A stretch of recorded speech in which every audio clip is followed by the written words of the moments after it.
All right, let's jump right in. Welcome to this explainer, where we're going to unpack a seriously fascinating paradox presented in Yuval Noah Harari's new book, Nexus. Harari is famous for taking the massive, grand sweep of human history and putting it into perspective for us. And in this work, he's taken us on a wild ride, literally from the Stone Age all the way to the cutting edge of artificial intelligence. It all centers around one core theme: information networks. Trust me, the insights we're covering today are absolutely going to change how you look at technology, power, and really, our entire future. We proudly call ourselves Homo sapiens, which literally translates to the wise human. But are we actually all that wise?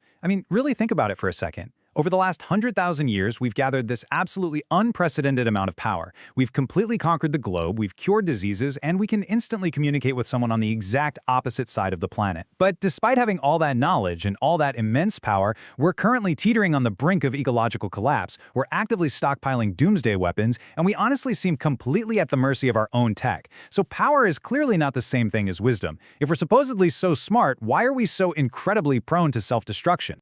Now, what's super interesting here is that ancient fables actually tried to warn us about summoning uncontrollable forces. Take the classic Greek myth of Phaethon, who hubristically borrowed his dad's sun chariot, totally lost control, and nearly burned the entire earth to a crisp. Or jump forward 2,000 years to Goethe's poem, The Sorcerer's Apprentice. You've probably seen the Disney version with Mickey Mouse, right? The apprentice enchants a broom to fetch water, but then completely floods the workshop because he doesn't know the magic spell to make it stop. These stories have a crystal clear message: never summon forces you can't control. But, and this is a huge but, they place the blame in the wrong spot. They blamed our individual psychology, our personal hubris and greed. So, here's the absolute kicker that Harari points out. Human power, it almost never comes from individual initiative. It's not just one evil or greedy person ruining everything for the rest of us.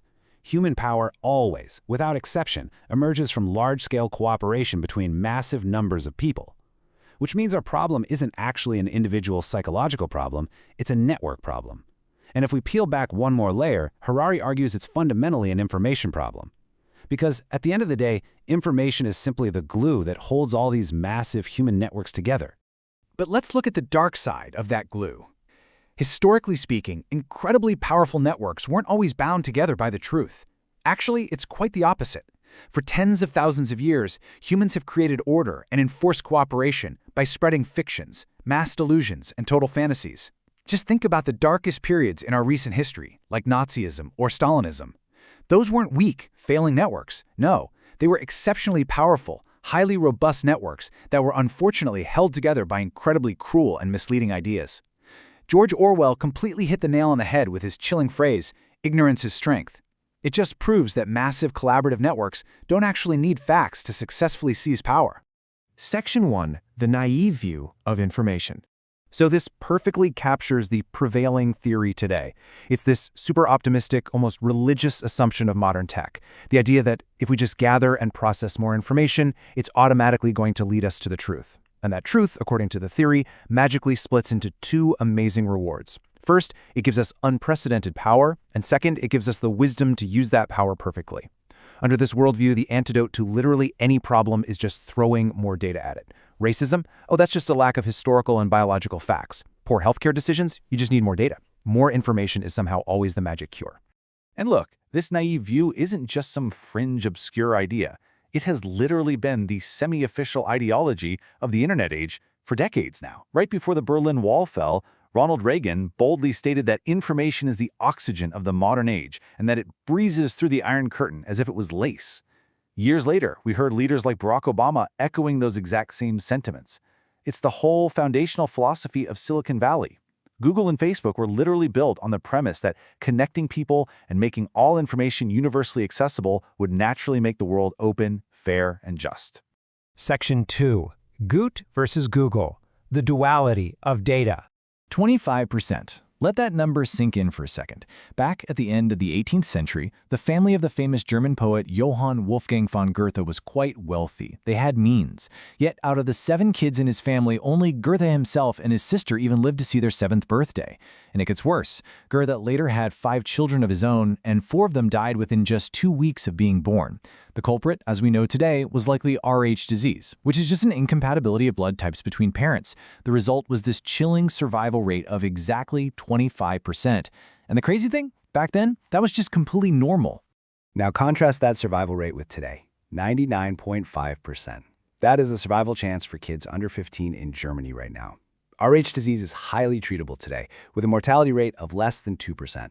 And why? It's definitely not magic.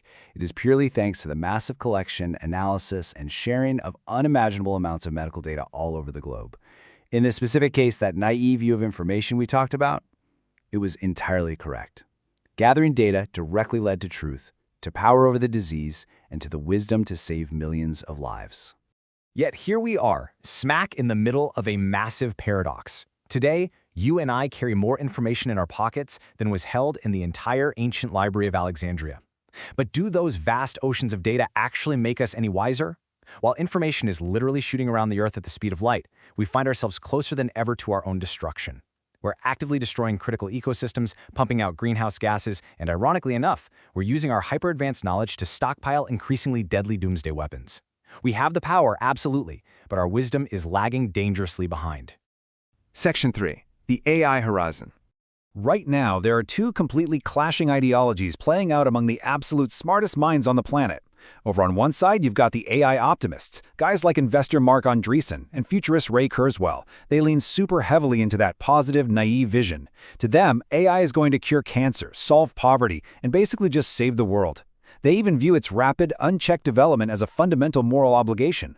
But standing directly in opposition are the skeptics. And we're not talking about Luddites here. These are the actual pioneers of AI. Titans like Yoshua Bengio, Jeffrey Hinton, and tech entrepreneurs like Elon Musk.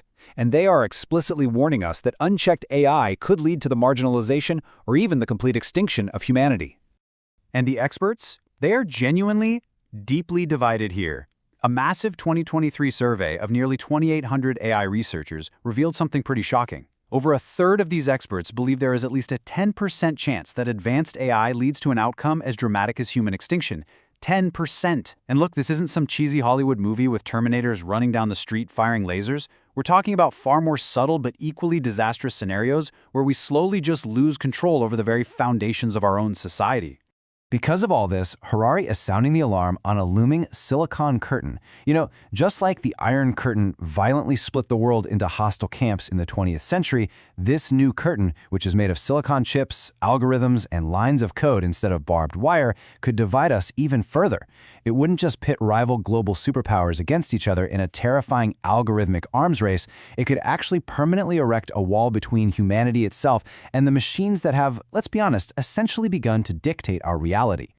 So that leaves us with the ultimate question as we wrap up this explainer. Will we actually survive this unprecedented technological expansion? As the creators of the Ultimate Information Network, we are standing at a massive crossroads right now. History has already shown us that networks built on fictions can absolutely flourish, and they can cause catastrophic damage along the way. So the real takeaway, the thing I want you to chew on today, is this. Will our human wisdom finally catch up to our incredible power? Or are we, just like the Sorcerer's Apprentice, going to be drowned by the magical forces we summoned out of the dark? The answer isn't written yet. Catch you next time.